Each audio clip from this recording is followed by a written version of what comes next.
It is so good to be back, and what a time it is to be back in the studio to talk about La Liga. The previews are here. Who are we looking forward to seeing this season? Of course, we would love to talk about every team in La Liga, but let's be honest. When the season starts and the games come up and you start seeing that top 5 form, it's going to be the same teams that are going to be there and thereabouts. So we're obviously going to start with the prominent teams around. So Real Madrid. Not as active in the transfer market this season as they were last season with the new faces coming in. I don't think that's necessarily a bad thing for them because I think they have the groundwork there. But they did add a couple, so we must throw to the players who came in and came out. So I'm going to direct myself back to the airport style that I just came from. I think it was about 8 airports in 3 days. It was awful. Let's take a look at the arrivals coming in to the Bernabeu. These are the players that are coming in. Danilo comes in at right back, 20 million euros. Casillas, goalkeeper, comes in, of course, with Casillas going out. They needed someone to come in who can potentially be a backup moving forward. Vallejo, centre-back, comes in for 2 million, as you see going down the list. You've got Cherchev, who comes in for 10 million, another player in from Villarreal. They do like to take in some of the best players from the league, from teams like Villarreal, Mallorca, Espanyol, you see there, but no humongous names that you'd expect after seeing James Rodriguez, Toni Kroos, going back another season, Gareth Bale, Modric, etc., etc. So I think that's a good thing for Real Madrid. But who went out? Let's take a look at who was in the departure lounge for Real Madrid. So the most notable name, Khedira, going to Juventus. I was so excited to see Khedira kind of come back in amongst that team because I do rate him highly, but I think he just never really fit in at Real Madrid after Ozil was out and that whole era moved on. I think with Modric and Kroos forming that new midfield partnership, he would not have started every game. Casillas, of course, moving on to FC Porto on a free transfer. So how will this affect the team? Before I get into my preview and the starting lineup, I think that I must reiterate the point is Real Madrid have been known, they are like an airport. They have people coming in and going every time with Perez at the helm. He likes to mix things up. He likes to bring in the big names. He's more of a marketer than he is a team builder, I think. He wants to bring in the players that's going to sell the jerseys, fill the stadiums on arrival day. No one would generally have done it this season out of all those players that came in, considering how many people turned up to see Ronaldo and Bale and those and so on. But they have a team that they can build around now, and they have young players who they can now fill into these positions more so. But what they're going to have to worry about, I think, is the midfield triangle that they partner, because when they're on form, Modric, Kroos and Isco are fantastic, but it's about injuries, it's about form. Isco had an enormous drop in form towards the end of last season, and I think that to keep him playing well and consistent with Modric and Kroos is going to be a big thing this season. So without further ado, let's get to my predicted starting 11 for Real Madrid this season. So here is Real Madrid's formation, and I know what you're thinking. What the hell has changed from last season? Nothing. That is the point. We've got Navas in goals, which is obviously a big change, which I would have implied last season if I was the manager. Casillas would not have started as many games for me.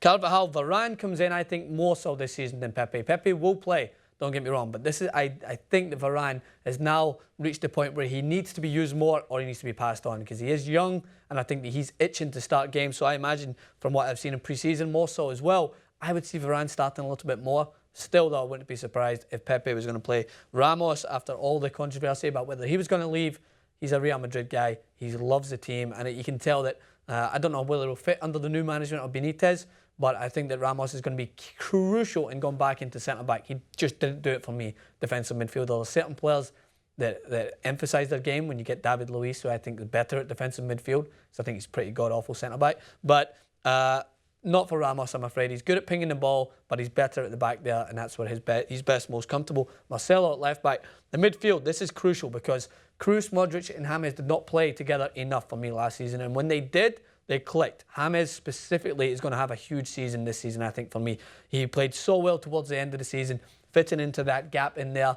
He's more used to being, I would say, more on the left than in previous club teams, not so much with Colombia where he plays this role. But I think that he's starting to find his way in playing in that hole. Isco will play, don't get me wrong. This isn't going to be the starting 11 every game. I'm just imagining what I think is going to start, but I think Isco's dip in form last season is going to allow for James to be the starting number 10, and Isco will drop in when they need it. And the thing that's crucial is that Kroos can maybe be injured, James can maybe be injured, but Modric, for me, has changed his game so much at Real Madrid. He works so much harder defensively than what he had done in Tottenham. Don't get me wrong, he's still putting the tackles, but he has to do this for Real Madrid because there's no one there who can do it. With Khedira a few seasons back, it allowed for Ozil to move forward, allowed for other players to just kind of do what they wanted in the final third. But for Real Madrid, this gap in here is where they concede a lot of their goals, because not from shots in that area, but from the ball finding its way in there, and then Ramos stepping up, or Varane or Pepe stepping up, and then they get the gaps in behind,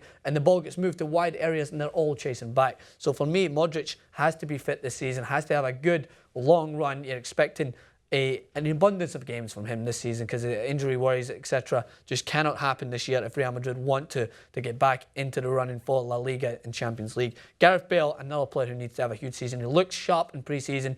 Everyone's kind of saying from around the Real Madrid camp that he's focused. He's despite all the claims that he was going to go to Manchester United, etc., he's ready to play for Real Madrid this season and ready to move forward. So it'll be exciting to see him.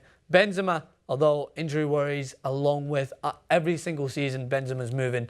Why would he move? He's still the starting striker for me. Yes, he's been moved, been playing more so in pre-season. If anything, for me, I wouldn't be swapping Benzema out with another striker to come in. I would be thinking Ronaldo would push into that starting centre forward, James would move out left, and Isco would fill in for the number 10. That's the only thing that I would imagine being done. But Benzema, for me, when he's fit, he's going to play. He's going to be the starting striker. And of course, the main man, Cristiano Ronaldo. Pre-season, he still looks like he's adamant this is going to be his best season, and that's what's great about Ronaldo. He's not happy with the heights that he hit last season, because he wants to continue. He wants to push forward, similar to Messi. I'm not trying to differentiate them here. They've got that same red-blooded drive to just get more goals. Ronaldo more so, and from his individual standpoint, than Messi, I would say, but that's what drives him to be the best player in this team, because he's going to add the goals. I would like to see more goals from Benzema and James and Bale this season, but Ronaldo, of course, is going to look to be the top goal scorer. And for me, it's the similar starting formation, same team going forward. Benitez was known to tinker a bit with his time at Liverpool. I wouldn't be surprised if you see Isco coming in to start games and James left out, or maybe Ronaldo moving in different formations. But I think that this, for me, is going to be the starting lineup for Real Madrid. And I deliberately did this to show that as much as there has been signings from Chekhov, etc., coming in, this team needs to stay this way, because Real Madrid change too much far too often. They need to stick with this team, because they have got the talent there. They've got the stability. They know what it takes to win competitions. They know what it takes to win Champions Leagues. They know what it takes to play well with each other. They just need to get that recipe right and consistently play that team throughout the full season. So my prediction for them, I still think they've not got enough to win La Liga. I still think they're going to finish second behind Barcelona, despite Barca's troublesome pre-season. It's pre-season, it's in the name. The Super Cup would have been nice for them to win the Spanish Super Cup. They got embarrassed by Bilbao. They'll take that. They'll take the punches on the chin. They'll move forward. I'll talk about Barca in their preview. Check out that. But I think that Real Madrid, for me, going to be second. Champions League's a different story, though. It's a different game, different kettle of fish. I think that they might have a stronger challenge at winning that than they will at the La Liga. They still have a good chance at winning it, of course. But for me, they'll be second place. There's my predictions. I'll let the comment section take light. I'll let the comment section explode, and people tell me that I'm too much of a Barca fanboy, but I'm still a Ronaldo fanboy. Don't know what that means, but also I am just a La Liga fanboy, and I'm excited for this league to get back up and running. Leave your comments in the section below. Follow me on Twitter at Francis_Maxwell, Instagram at FrancisMaxwell, TYT at TYT Sports on Twitter, and make sure to come back for more.